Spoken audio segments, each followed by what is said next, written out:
Payo serye with Kuya Rex Manggubat. Hi!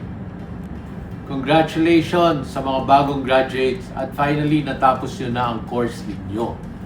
Nandito ka na sa interesting part, ang paghahanap ng trabaho.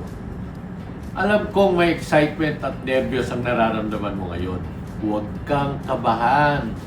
May 7 tips ako para mas gumanda ang chances mo na magkaroon ka ng trabaho. Number 1, i-update ang inyong resume sa LinkedIn o JobStreet bago mag-apply.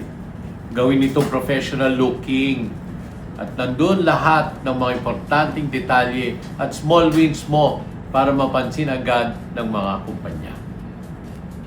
Number 2, mag-focus ka sa mga kumpanya mong a-applyan. Dapat meron kang target. Pwedeng 3 dream companies at 3 backup. Lagyan ng focus ang iyong job hunting. Number 3, alam mo bang 6 to 10 seconds lang tinitingnan ng recruiter ang iyong resume? Marami rin kasing nag-a-apply. Importante na itaas ang pinaka-importanteng detalye tungkol sa iyo at skills mo para sa posisyon. Number 4, pag-aralan ng company bago ang interview. Isang tanong palagi nila, what do you know about us? Huwag mahuli ng walang sagot. Mag-research bago ang interview. Number 5, huwag hintayin na mag-perfect fit ang unang trabaho.